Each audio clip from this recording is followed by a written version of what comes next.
people you will prison? We have 170 million. How many people you will hang? We have 170 million. One homecoming will unite all 170 million Bangladeshi all over Bangladesh, and they all will stand shoulder to shoulder with Sheikh Hasina. Joy Bangla, Joy Bangabandhu, Joy to Deshratna Sheikh Hasina.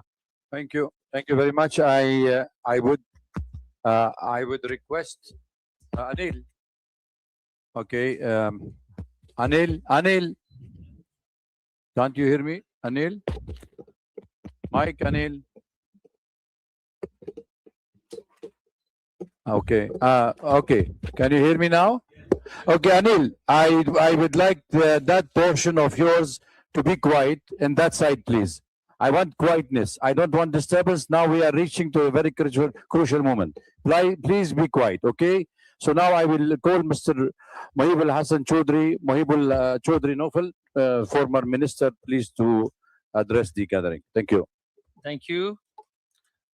Distinguished guests, journalists, Honorable President of Foreign Correspondents Club, thank you for the opportunity to address today's esteemed gathering.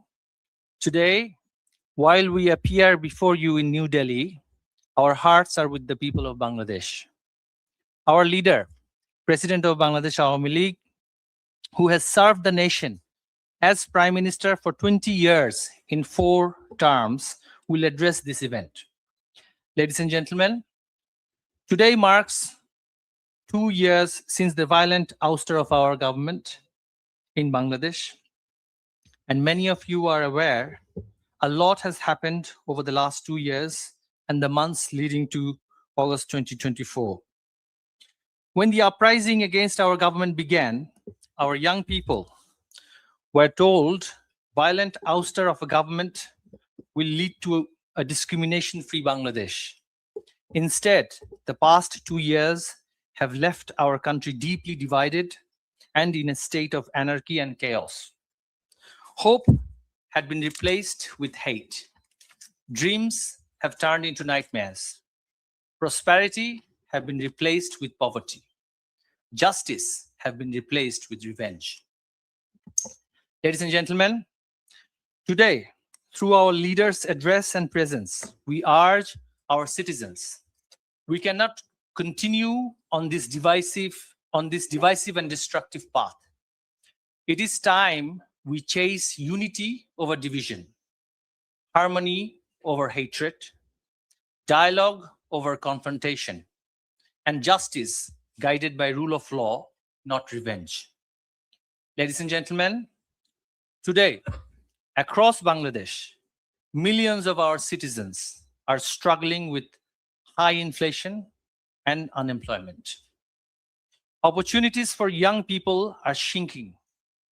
Violence against women and children, journalists, lawyers, business people, and ethnic and religious minorities continue unabated. Anarchy and chaos rule society, not politics. And this must change. Too much has been lost, too many lives are affected. We, as a political party, believe democracy and economy to thrive, an inclusive political polity must be established. It is in that spirit our leader Sheikh Hasina has expressed her desire to return to Bangladesh. Her and our party's objective is not to seek revenge, but fair justice and harmony. We seek a Bangladesh where political differences are resolved through democratic dialogue, where every citizen will enjoy rights under the law.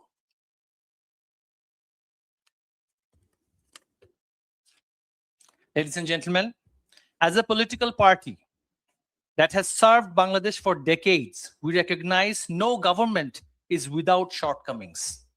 We recognize and acknowledge leadership requires humility, accountability, and the courage to learn from success as well as failure. We remain committed to building upon our success while acknowledging where we could have done better and where we have at times failed. We seek no special privilege, we seek only the restoration of equal constitutional and democratic rights for every citizen and every political party in Bangladesh. We respectfully call upon every constitutional institution of Bangladesh to uphold their responsibilities with fairness, neutrality, professionalism, and fidelity to the rule of law. To the young people of Bangladesh, we say, your dreams matter, your aspirations matter, your future matters. You deserve a Bangladesh where you can study, work, innovate, and prosper without fear, discrimination, or political division. Ladies and gentlemen, our plea to all the friends of Bangladesh and international stakeholders is that they ought to facilitate an inclusive political atmosphere and not support the extreme elements who are continuing violence in Bangladesh and who are institutionalizing religious extremism in Bangladesh. We find the veiled extremists are often touted as liberals by certain stakeholders, and we urge to end this duality. To our people, we urge, let us come together, not as opponents, but as one nation. Let us reject the politics of hate and embrace the politics of hope. Let us replace division with unity, fear with confidence, exclusion with participation, and vengeance with justice. And let us see this homecoming of Sheikh Hasina as a chance to heal and hope and not fight and fall. We believe together we can rise again, learn from past and progress into future. But if we don't now, if we don't, grave and worse future awaits us. We cannot let Bangladesh become a failed state. If the extremists and the fanatics are pampered and patronized, this future generation shall suffer for perpetuity. May we stand and heal together and defeat the dark forces. Joy Bangla, Joy Bangla. Thank you very much for your point of view. And I would request Mr. Aminul Haq, Polish, if you are still with us, if you can come for 2 minutes only, please. Just 2 minutes, but slow if you can. Otherwise, I have to go to the second speaker. Please, thank you. Am I audible? Yeah, am I audible now? Hello? Hello? Hello? We can hear you. Okay, so let me wrap up in this way. So there are several current incidents that indicate that like Islamic terrorists and the militants are directly active in the field. Still, government is denying the fact, and it doesn't start overnight. It starts right after 5th August 2024. Militant leaders have been bailed and released. They came to the public sphere. They have become active again. The Yunus regime didn't take any sort of initiative to tackle that tackle that terrorism issues. And that is still going on. So I urge to international community so that they can come forward to look into the issue, because terrorism never confined into a national border. If Bangladesh, the terrorism cell active that much that are currently visible in the field, so that will impact not only Bangladesh, but also our regional security, as well as the Bay of Bengal, our maritime road, our business, investment, everything. So my urge to the international community and the journalists to look into the issue, because Bangladeshi media is not speaking in line, and the authority is in denial mode about the resurgence of militancy in Bangladesh that we successfully combat in 16 years of Awami League government under the leadership of Sheikh Hasina. Government is planning to dissolve like CTTC, ATU. They are the fundamental backbone of countering terrorism. So these things are happening in Bangladesh. We need international community attention in this matter. Thank you so much. Thanks for having me.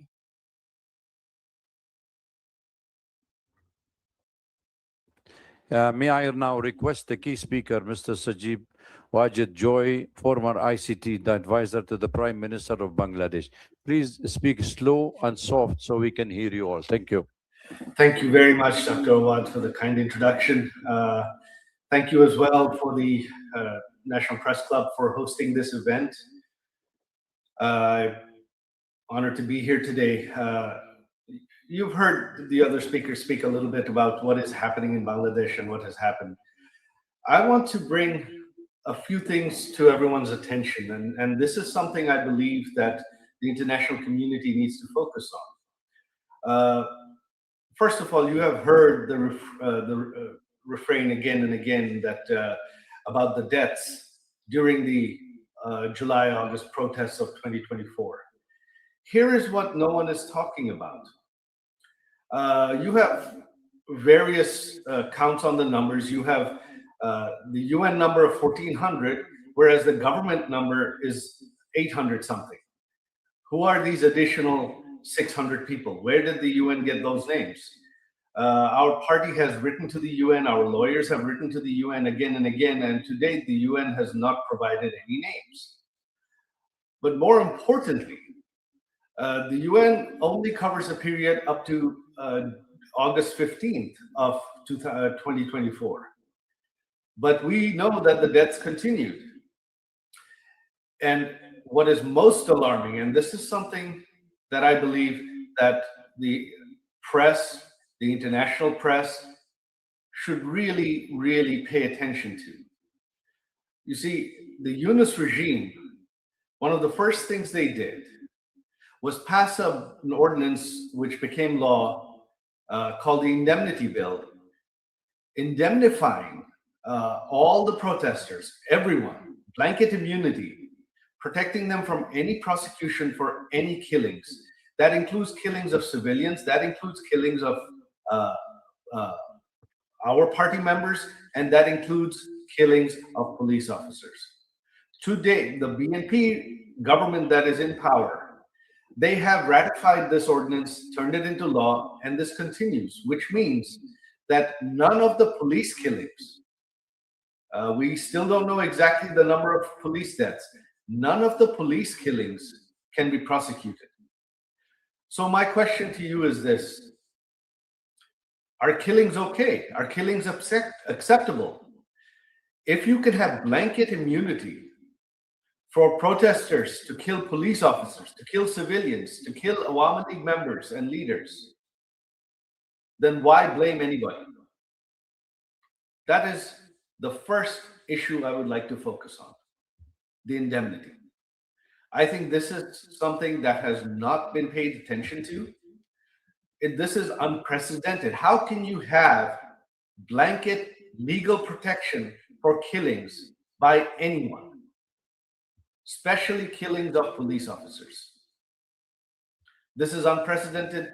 This is completely against all human rights, against all norms of decency.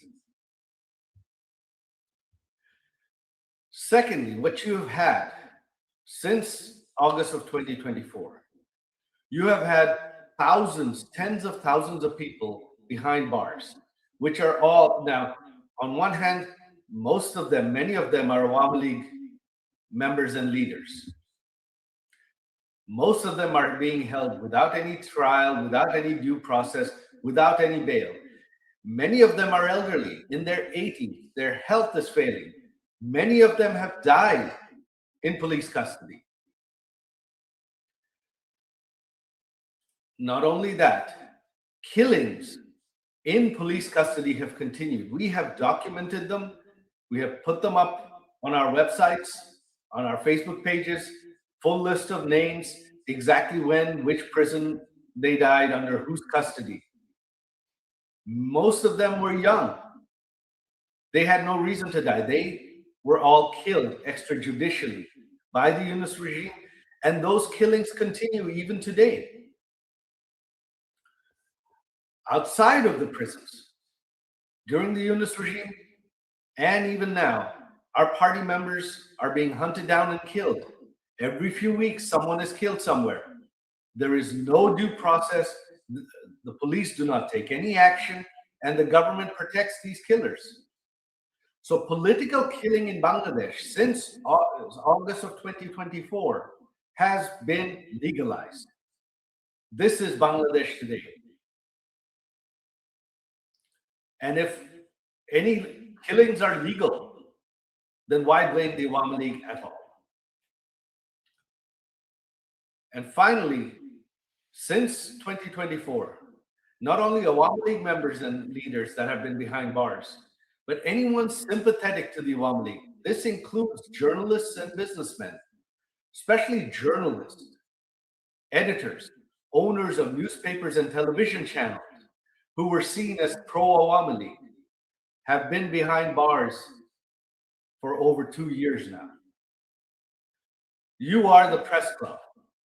Imagine if half of you, your members, your journalists, your editors, your media owners were held behind bars without bail, without due process, without charges, without trial for an indefinite period of time.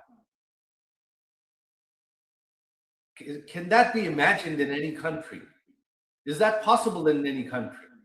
Is that legal in any way? That is a gross, gross violation of human rights, of freedom of speech. And this is something I believe that should certainly alarm the international media community. This is what's happening in Bangladesh. So Bangladesh today is a failed state. It's not a failing state. It is a failed state. There is no human rights. There is no freedom of speech. Even prior to this event, intelligence services went to the headquarters and offices of every major media outlet, every major newspaper, and instructed them clearly not to rebroadcast this event, not just to rebroadcast this event, but not to provide any coverage from any international media on this event. They're not allowed to share links from foreign media on their websites. Any journalists that were seen as still sympathetic to our government or against this government, many of them were fired even in the last couple of days. This is what's happening in Bangladesh. And what is the future? What does the future hold? There is no law and order. There is no constitution in Bangladesh today. What should concern India most is Bangladesh has become another Pakistan on India's eastern side. You have another Pakistan today on your eastern front. Foreign intelligence services, especially ISI, has an open hand. Militants, hundreds of convicted terrorists that our Awami League government arrested and convicted and put behind bars, have been released from prison. Hizb ut-Tahrir marches openly. Al-Qaeda operatives speak at public rallies. This is what is happening in Bangladesh. And this does not portend well for India and the world at large. In the future, the next set of terrorists globally are going to be coming from Bangladesh, unless this is stopped now.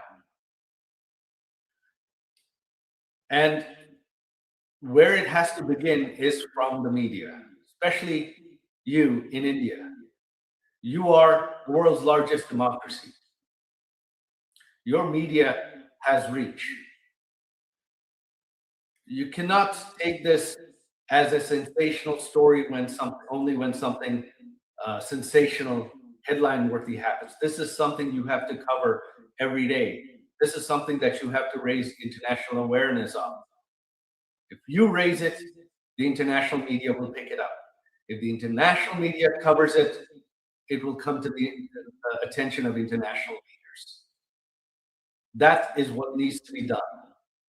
If that is not done, then Bangladesh's future is bleak. India's future security is bleak.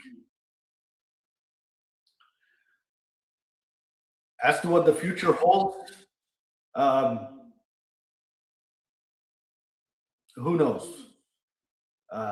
But right now, this is the future. The Constitution doesn't exist.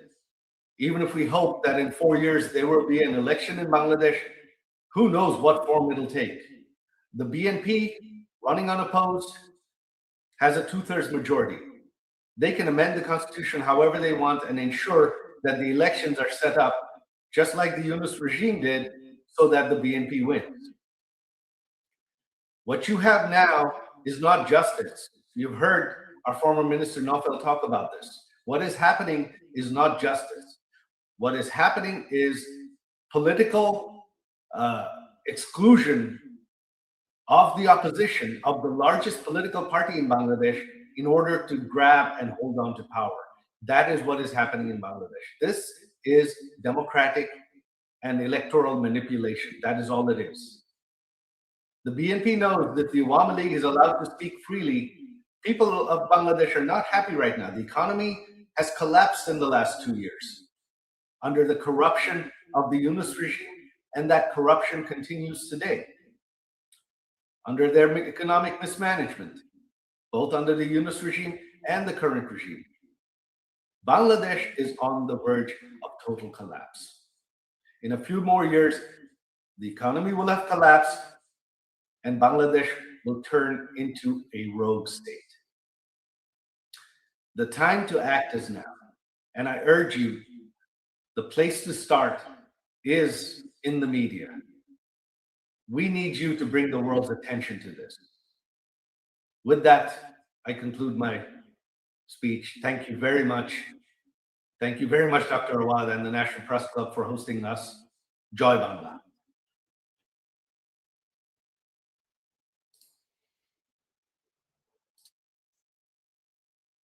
Wajid, but I would request you to stay online with us because there will be questions raised by the colleagues around. So please stay with us till we have the Honorable President of the Awami League, Mr. Certainly, Sheikh I will stay online to answer questions. Yes, Thank please. Then let me get her online, and then we will take her point of view, audio only. She's been with us, and Honorable former Prime Minister, could you please take the mic? The floor is yours. Thank you very much. It's a great honor for me to be with you. Thank you, and thank you for everybody who present here or who are listening. Distinguished journalists, members of the Foreign Correspondents Club of South Asia, respected guests, friends of Bangladesh, ladies and gentlemen, Assalamu alaikum. I thank the Foreign Correspondents Club of South Asia for giving me the opportunity to speak to you. I also thank the journalists who continue to follow events in Bangladesh with seriousness and courage. Journalism has a duty to seek truth, especially when power tries to hide it. In difficult moments of history, that duty becomes even more important. Today, I speak not only as someone who had the honor of serving Bangladesh 5 times as a prime minister, but also as the daughter of the father of the nation, Bangabandhu Sheikh Mujibur Rahman. I speak as someone who has spent her life with the people of Bangladesh. I was forced away from my country, but I was never separated from my people. Before I speak about the present crisis, I pay my deepest homage to the father of the nation, Bangabandhu Sheikh Mujibur Rahman, to the Saline national leaders, and to the 3 million martyrs of our war of liberation. I also remember with profound grief and members of my own family, whom I lost on 15th August 1975.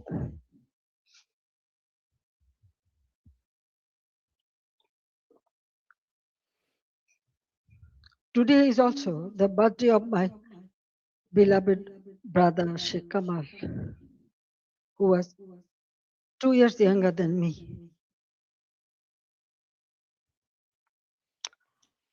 He was a valiant freedom fighter, a youth leader, a sports organizer, and a cultural activist.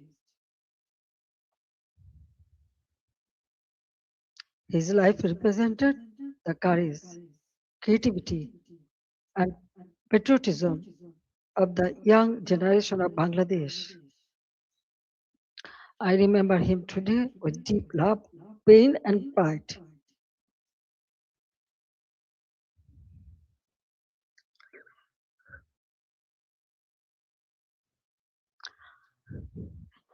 Ladies and gentlemen, for the last 2 years, I watched my beloved Bangladesh suffer.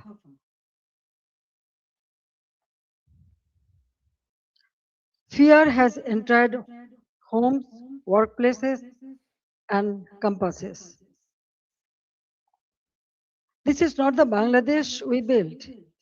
This is not the Bangladesh for which 3 million people sacrificed their lives in 1971.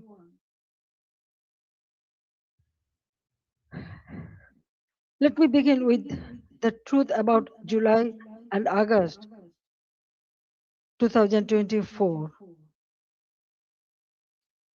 It was not a peaceful student movement. From the beginning, my government tried to resolve the issue peacefully through dialogue, legal process, and patience. But behind the language of reform,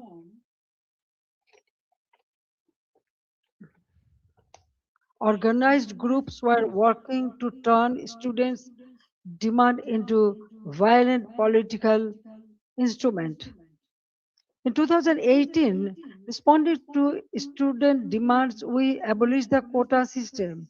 In 2024, when the High Court annulled the decision, the government appealed because we wanted to uphold the abolition. I personally took the initiative for dialogue with the students and invited them to Ganabhavan, the Prime Minister's residence. Three ministers also held discussions with them. A quota reform movement was turned into a one-point demand for my resignation. False propaganda was spread in a planned way. Genuine students were emotionally manipulated, while organized groups used their movement as cover for and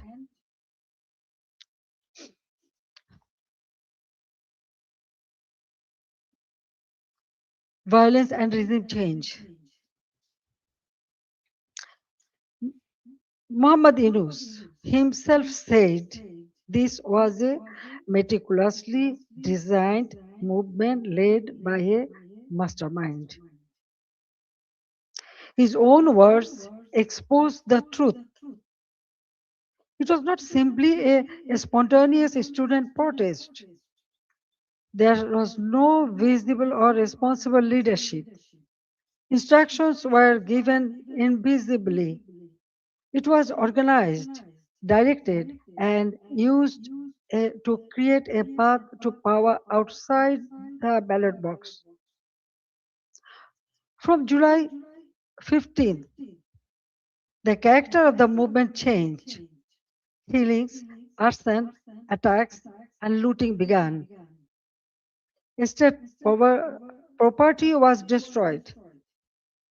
Bangladesh television was attacked and set on fire. So was different buildings like Shetu Bhavan, the Directorate General of Health Services, the EPI vaccination program building, Farmgate Metro Rail Station, flyover, Mohakali Elevator Expressway, science research facilities, the Disaster Management Office, a national database center, a COVID-19 special hospital, Bangladesh Medical University, residential hotels, industrial facilities, businesses, prisons, and including Noshingdi and other district jails were attacked, vandalized, or burned. All the terrorists, criminals were released. Awami League offices were vandalized across the country. Leaders and workers were attacked and killed. Homes of ministers and senior figures associated with my government were looted and burned. The media was also targeted. Nearly 50 media center, private television stations, and newspaper offices were attacked or set on fire. Journalists were killed. Law enforcement agencies came under organized attack. Police, sepai, the other officers were killed and their bodies were hung from flyover. Around 460 police stations were outposted or set on fire, and in some, personnel were trapped inside buildings and burnt alive. Weapons were looted. Officers were beaten to death. According to persecuted police members, at least 3,000 personnel were killed, attacked, tortured, or subjected to serious violence. So, I ask a simple question. In such a situation, what is the duty of law enforcement? When police stations are burned, government buildings are attacked, public infrastructure is destroyed, officers are killed, and weapons are looted, does the state have no duty to protect life and property? In every country, law enforcement has a responsibility to protect citizens, state institutions, and their own lives. This is not a crime. That is the duty entrusted to them by law.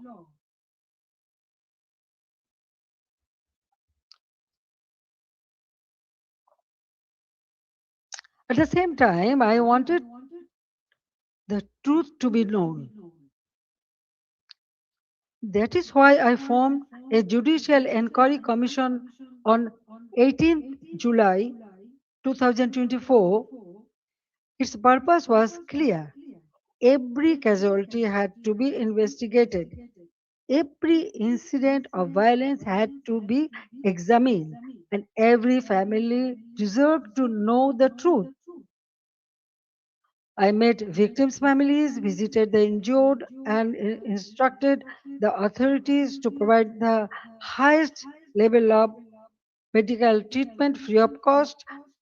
On 1st August, I strengthened the inquiry into a three-member commission so that the investigation would be credible and comprehensive. But after seizing power, the illegal interim government led by Muhammad Yunus stopped the investigation. They did not allow the truth to come out. They gave indemnity to those who involved in the killings. If they truly wanted justice, why did they stop the inquiry? If they had nothing to hide, why protect the killers? That one decision tells the truth. They did not want justice, they wanted power. They did not want investigation, they wanted the evidences buried. Their own words export the truth. An NCP leader said revolution would not have succeeded if police had not been killed and the metro rail had not been set on fire. A BNP leader in Sirazganj also said publicly that Enayatpur police station was burned and police were killed to make the revolution succeed. These statements show that the July August movement was not merely a quota reform movement. It became a coordinated assault on constitutional order driven by hidden instruction, organized violence, and propaganda. The conspiracy did not end on 5th August. After 5th August, violence became a campaign of political persecution. The killing that began on 16th July with the murder of Shobujali, a Dhaka college student and student league activist, has not stopped. Awami League leaders and workers are being killed, disappeared, arrested, driven from their homes, and buried under false cases. At least 10,000 have been killed or disappeared. Around 650,000 have been arrested over the last 2 years.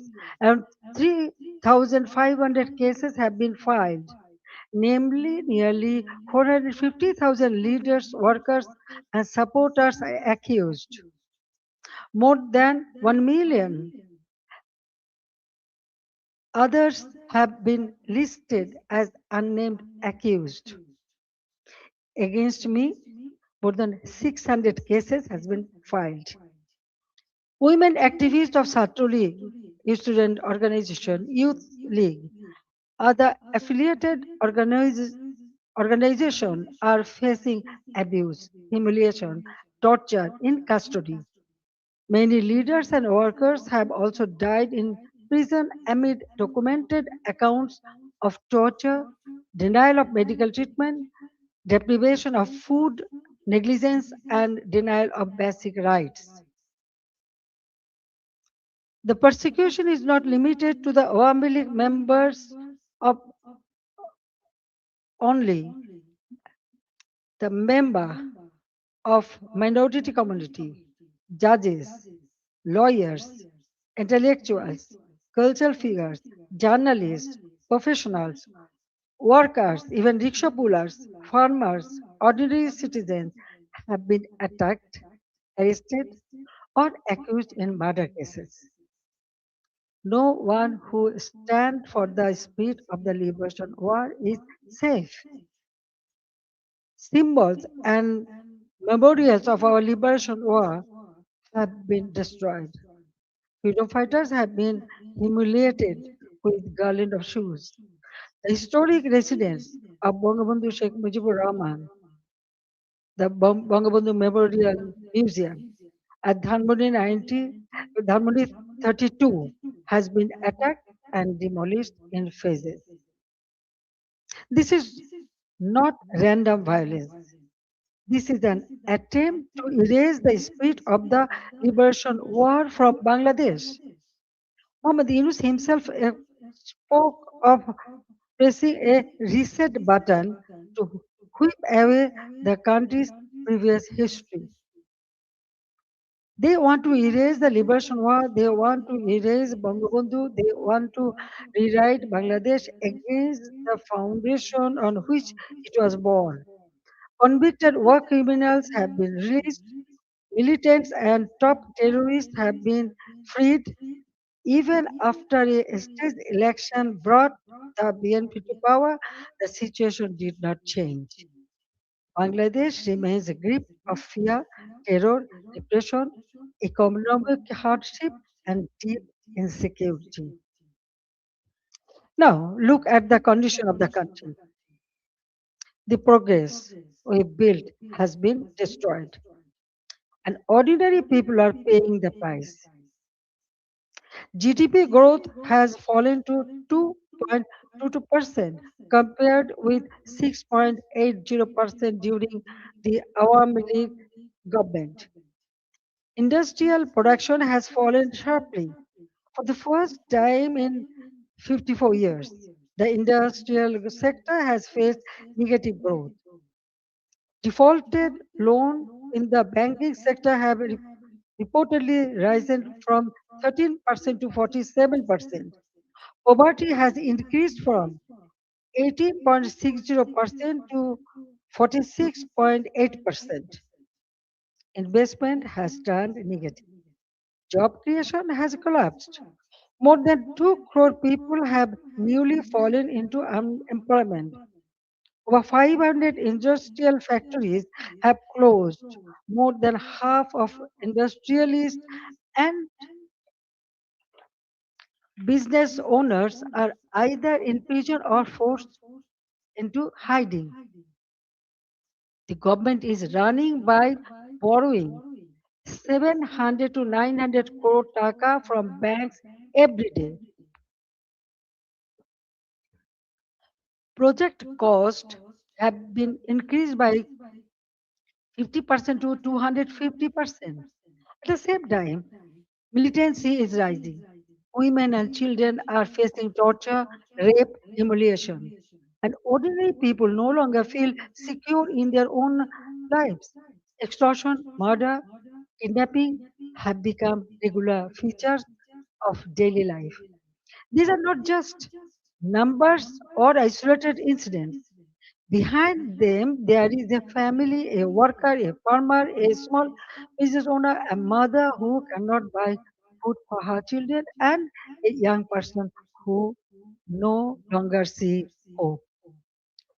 But let me also remind you what Bangladesh had achieved. The welfare of the people has always been the purpose of my deep politics. My father of the nation, Bangabandhu Sheikh Mujibur Rahman, gave his life for the ideal, and I have carried the ideal with full commitment. During my 5 terms as a Prime Minister, we used long term planning, sound financial management, disciplined implementation to place Bangladesh on a strong foundation. After 2008, across 16 years and 4 consecutive terms, we implemented major projects such as Padma Bridge, Metro Rail, Rupur Nuclear Power Plant, Matarbari Deep Sea Port, Kandapuli Tunnel, Bangabandhu Satellite. We maintained GDP growth between 6.5% to 7.5%. Our development projects were not vanity projects. They were part of building national capacity. Our social programs were not charity, they were investments in human dignity. We made Bangladesh stand tall. We made it known as the rising tiger of Asia. Bangladesh's crisis is not only a domestic crisis, it affects regional peace, security, trade, development, and human dignity. That is why I call upon the international community and all the friends of Bangladesh to stand with the people of Bangladesh in their struggle for democracy, justice, and peace. A stable Bangladesh matters for South Asia, for the Bay of Bengal, for development partners, and for all countries that believe in democracy, rule of law, and justice. The next decade can be a decade of recovery and renewal, but only if democracy is restored and the people are allowed to decide their own future. That is why I make these demands clearly. The ban on the Awami League must be lifted, political prisoners must be released, false cases must be dropped, freedom of speech must be restored, media freedom must be protected, judicial independence must be guaranteed. Law enforcement agencies must serve the people, not those who use power for revenge. These are not demands for one party only. There is necessary steps to save Bangladesh. Whatever fate awaits me, I will return to my people. I cannot stay away while my beloved countrymen are suffering. I know I may be detained, I may be sent to prison, they may try to enforce verdicts issued in fabricated cases, but fear cannot decide my duty to the people. My life moved beyond calculations of personal safety long ago. In 1971, I was in imprisonment with my mother. My son, Joy, was born in captivity. In 1975, I lost my family. I spent 6 years in exile. After returning home, I fought against military ruler, dictatorship, and political conspiracies. There were 19 assassination attempts against me. Even the grenade attack of 21st August 2004 could not stop me. Therefore, I am not worried about my own future. I am worried about the future of Bangladesh. I want to return because the people deserve security, development, prosperity, and peace. They deserve a state that protects them, an economy that gives them opportunity, and a democracy that gives them rights. My return and the return of the Awami League to the democratic process is not about power. It is about putting Bangladesh back to the right track. It is about reviving the country's path of development, progress, secularism, stability. I want to return to Bangladesh to one purpose, to stand beside the people and help improve their lives. The people are the source of all power. I believe in them, I trust them, I love them, and I will return to them. Joy Bangla, Joy Bangabandhu. Thank you very much for listening me and giving me so much time. Thank you.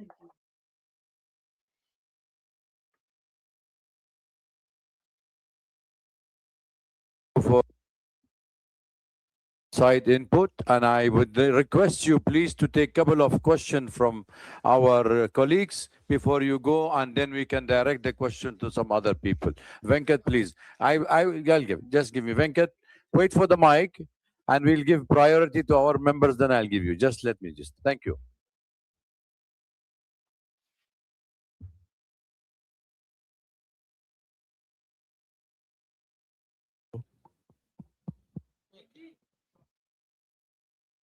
It on? Can you hear me? Okay. Madam Sheikh Hasina, have you decided on the date on which you're going to go back to your country? Because the present regime says the moment you arrive in Dhaka, they're going to arrest you. What are your plans if they arrest you? Have you put together any team of lawyers to defend you in a court of law? What are your plans? Thank you. Thank you very much. Actually, I was not ready to take answer, but when you ask me, after going back, they may arrest me. I'm telling you one thing. 1981, when I returned home, that time also they tried to stop me. Jia Rahman was in power, but I went there. But 1983, I was arrested. And again in 1985, 1987, there are several times. Even 2007, that time also I was outside the country, but when I wanted to return home, they tried to stop me, but they could not. I returned home. So I know that they may put me in the jail or they may kill me, they may anything may happen, but still I have to go back. You are friend of Bangladesh. You are here. I know you will support me. So the people's support, it is very important for me. Yes, I am with them. Thank you. Joy, Sajib will take the question, right?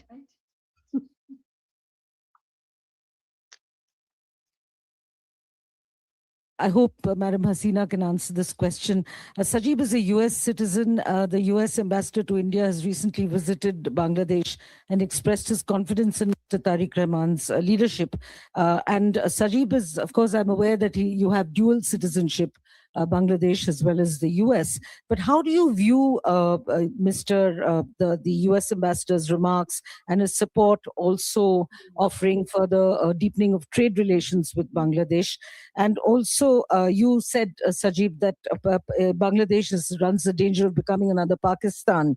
But you are aware that one two countries, the country of domicile, the United States, under President Trump, has a particularly close relationship to Pakistan and is now building one with Bangladesh. So should Madam Hasina return, how do you intend to, where do you see the future of relations with the United States? Thank you. Thank you for your question. Look, the United States has its own goals. Yes, this is I'm a dual citizen. What Ambassador Gore's remarks, they are simply diplomatic remarks. Those are standard things any diplomat is going to say.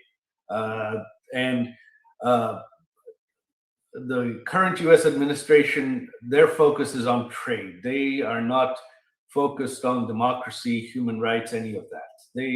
Their focus is to increase trade with the US no matter what. So that is what this, the policy this administration is continuing. However, as you are very familiar, in the US, it is a very democratic country. The government changes, policies change completely.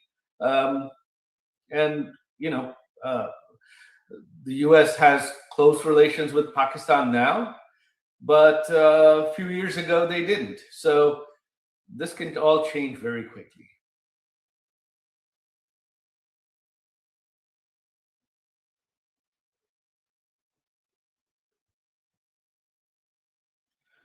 Yeah, hello, this is Shaumuntok from DW.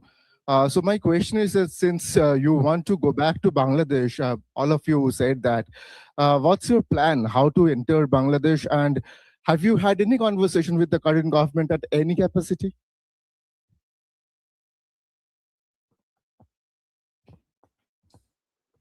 I think my mother wants me to answer that as well. No, we are not in communication with the current government at all. She is doing this. She wants to do this regardless of what the government of Bangladesh wants.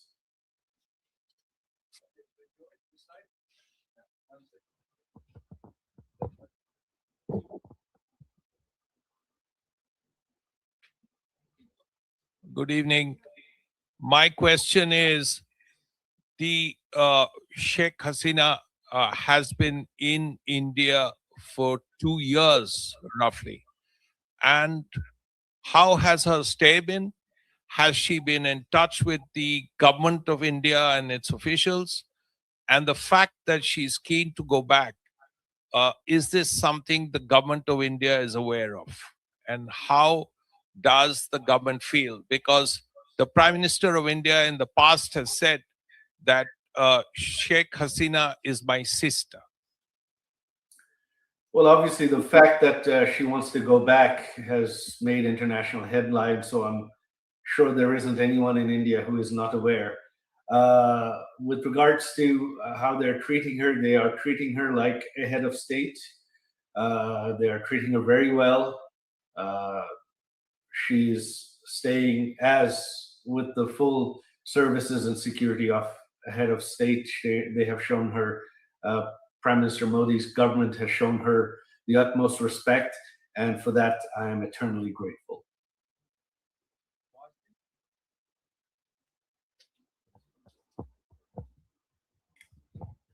This is Hasini Heather from The Hindu.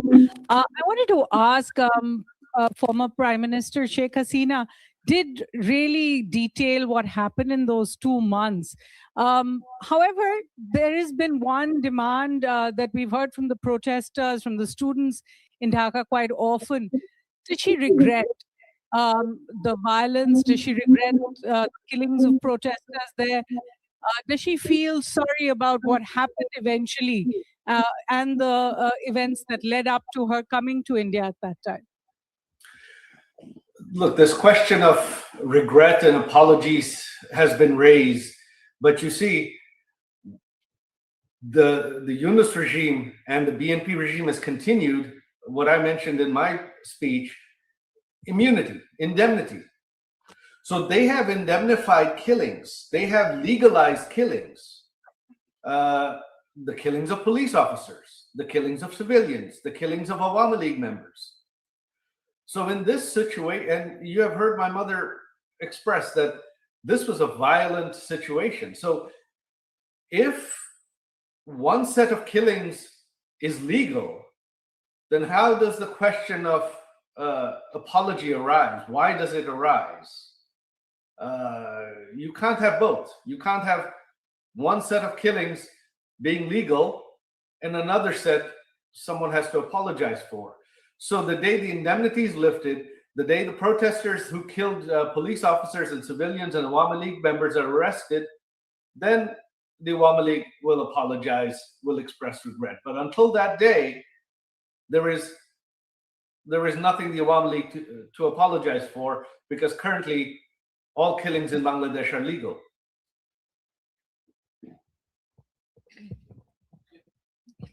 My name is Sultana Rahman. I'm from Bangla News Network. Honorable former Prime Minister, আপনাকে সালাম। Maybe I'm the only journalist from Bangladesh here. I'm really excited and emotional too. It's a great opportunity to ask you a question. That is, you know, the basic foundation of Bangladesh is under threat. That is our liberation war. Many people, hundreds of thousands of people, they are concerned, they are dying, but still they are sad. They are upset about the history, what is happening on our history in 1971. And my question is to you. I talk all walks of life. They asked me when she's coming. You told that you are coming in December. What is your actual plan? Thank you so much. Unfortunately, my mother is the only one that can answer that. And I think she has left, she's not. No, I'm here. I can answer. No problem. Well, you see, I just declare that I'm coming. I'm going to Bangladesh. Okay. Now the date and everything. Of course, when time will come, I will tell you. I told everybody. I hope that the people. Actually, I received response from all the people. So I believe that Bangladesh people suffered a lot, but I cannot take it, and that's why I decided to go back. The time December month is our victory month, so I want to go back in the month of December. I know I may face anything, but what happened? Bangladesh need reconciliation. Bangladesh needs constitutional development and constitutional position. Bangladesh people should have their constitutional right, justice. Now they have nothing. Economically, everything ruined. Politically, there is no such politics. No one can talk. No one can speak. Yes, there was the election. Everyone said, yes, this is a good election. Okay, fine. Then why the persecution is going on? Still, they are arresting our people, torturing them, killing. Why? So I believe in democracy. I believe in secular democratic system. So that's why I want to go back, and the time and everything will go. And the history. Now, already they destroyed all our, symbols of our victory. The liberation war, our victory. But everything has been destroyed. So we have to bring it back, because this country we liberated, it is our pride. So I want to bring back that pride to for our people, and so they can stand by themselves, and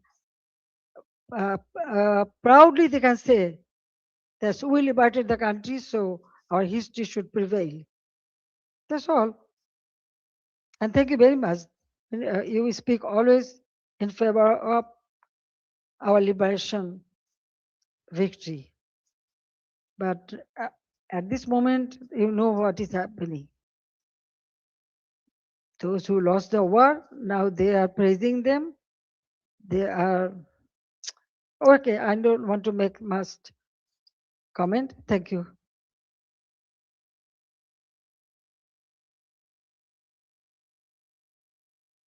TV, you had given us an interview where you first revealed that you will be going back to your homeland in December this year.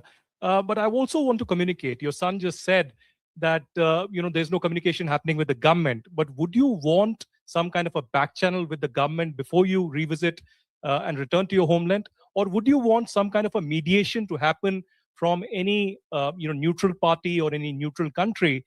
I ask this especially because today and yesterday, the Bangladesh government has put a blanket ban on your speeches and statements. So how would you intend to now communicate with your own people back in Bangladesh? Thank you very much. India is our friendly country. Anytime Bangladesh is in a disastrous position, India always stand behind them and they give shelter every time. 1971, then 75, and still. Now, government to government relationship, that is different. But India always has been a great friend, and I know they will remain that. Now, about us, yes, I told you that I was not ready to leave my country. I didn't know that I am coming here, but somehow I reach here. One day, perhaps it will be another. How I am, because all our people, they brought me here. But they took shelter. Okay, so as a friendly country, they always remain as a friend. But I want to go back to my own country. So I believe that I should go. I'm going for my people. It is not the matter of government.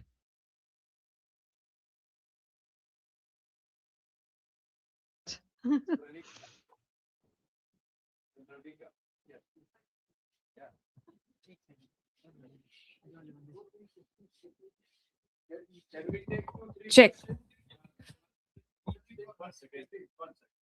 Let's take 2-3 questions at one time.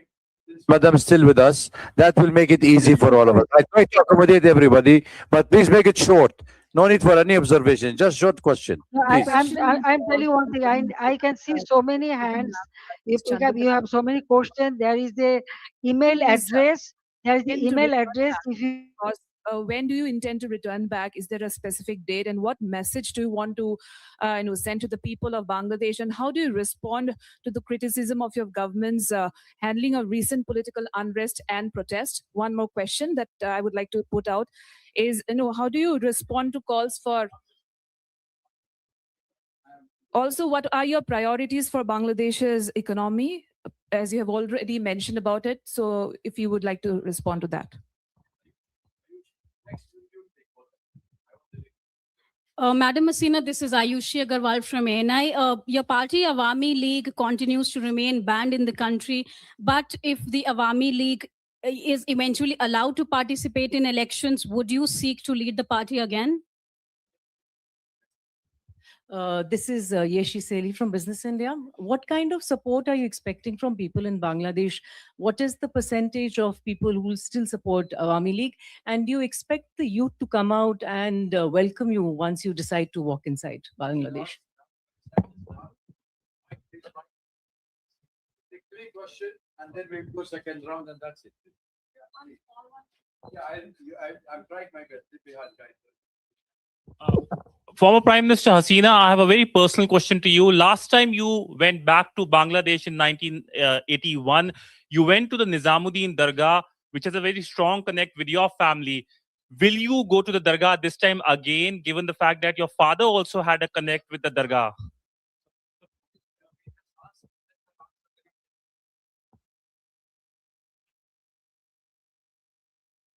Yes, ma'am, please. Madam Hasina.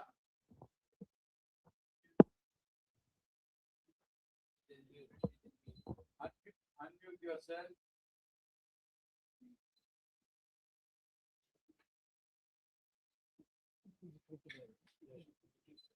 Unmute yourself, please. Anil, can you unmute her? It's from there. Both are mute. Unmute. Unmute, please. Unmute yourself, madam. You are muted. Okay. I think any other questions you wanted to raise? Because we are unable to get her online. Yes, please. Spanish TV. Yes, AB. Yeah, take the mic, please. Yeah. Here, there. Yeah, ladies behind you. Yeah. So Madam Hasina, I want to ask, do you plan to surrender to the authorities and face justice, both you and the other people who have been convicted? Yes, please. Yeah. Ladies here. Yeah. Behind you. Sorry. Yes. Madam just Hasina, take two, this three is questions. Nainima Basu, an independent journalist. Wanted to understand, as you said, you are aware that you're facing a death penalty. How do you plan to counter that? And also, the Indian government has said that they do not endorse whatever you've said today. So, what is the conversation you're having with the Indian government? Thank you. Thank you. Yes, please. Yourself. Final question here. Yeah. Tripti Sorry. Lahiri with the Wall Street Journal. You have said that you're willing to face prison if you are able to return. But what if the Bangladesh government denies you entry? What would you do then? I hope she's on the line to answer. Let's wait and see if she's online so we don't waste our time. Yes, ma'am, please. Can you hear us? Unmute yourself. Or Mr. Saqib also, you can do it. He's gone?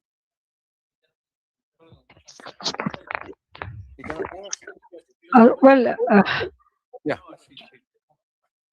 What I want to say that all the questions already I answered many of the paper or media before that, and that's why I feel no need, because going back to Bangladesh, I already told you, and visiting the serene place, this is our custom.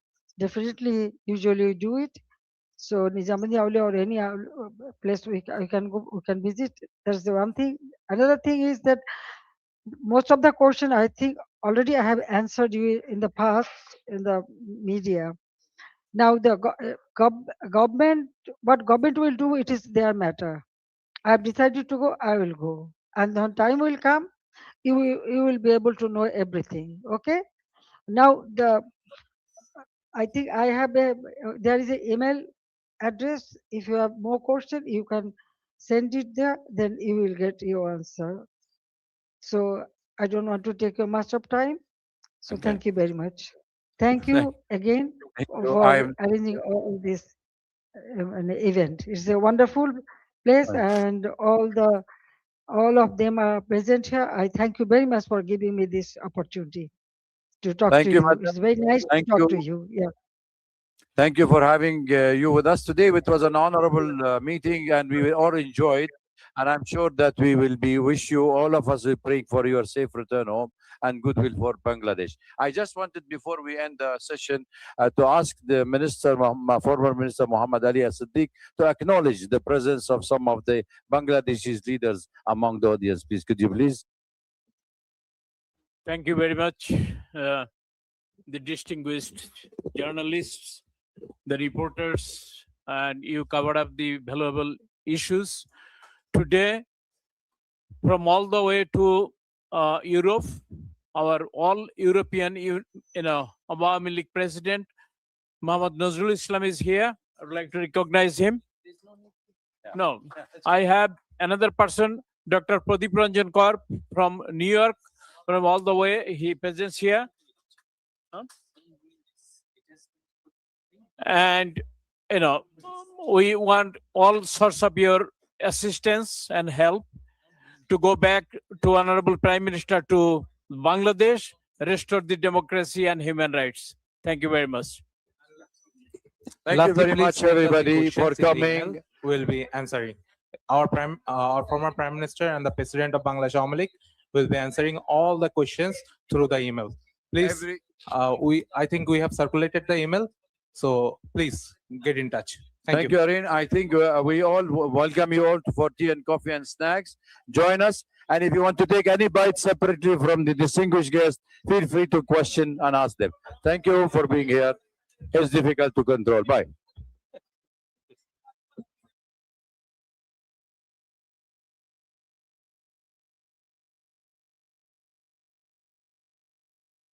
There is also her script, the transcript of her speech.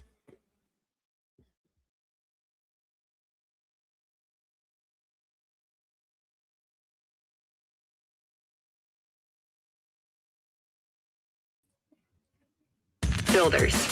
It's not our job title. It's a mindset. Base 44. Live প্রোগ্রামটি শেষ হয়ে গেছে, সুতরাং আপনারা সকলে ধন্যবাদ প্রোগ্রামটি দেখার জন্য। প্রোগ্রামটি আপাতত আজকের মতো এখানেই শেষ হলো। আমাদের প্রোগ্রামটি আজকের মতো নেত্রীর ভাষণ শুনলেন, এবং সবচেয়ে বড় কথা হচ্ছে যে আপনারা যারা এতক্ষণ দেখেছিলেন অনেকে মনে করেছিলেন যে এটা রেকর্ডেড ভাষণ। না, এটা রেকর্ডেড ভাষণ ছিল না। উনি সরাসরি লাইভে ছিলেন। বলা ছিল যে প্রশ্নের উত্তর দেবেন না, কিন্তু উত্তর উনি দিয়েছেন। এবং সবচেয়ে মজার বিষয় দেখেন, একজন সাংবাদিক যখন জিজ্ঞেস করেছিলেন যে আপনি দেশে যাওয়ার আগে নিজামুদ্দিন আউলিয়ার দরবারে যাবেন কিনা, উনি বলেছেন যে হ্যাঁ, আমি ওখান থেকে হয়েই যাব। তো ধন্যবাদ আপনাদের সকলকে এতক্ষণ ধরে প্রোগ্রামটি দেখার জন্য। জয় বাংলা, জয় বঙ্গবন্ধু। আমরাও লাইভটি শেষ করছি। আপনার কিছুক্ষণ পরেই চন্দন নন্দী আসছে, পুরো প্রোগ্রামটার বিভিন্ন বিষয় নিয়ে, বিভিন্ন দিক নিয়ে আলোচনা করবেন। চন্দন নন্দী আপনারা সকলেই চিনেন, উনি নর্থ ইস্ট নিউজের সাংবাদিক এবং অনেক পুরনো সাংবাদিক। ওনার কথাগুলো শোনার জন্য আপনাদেরকে আমন্ত্রণ রইল।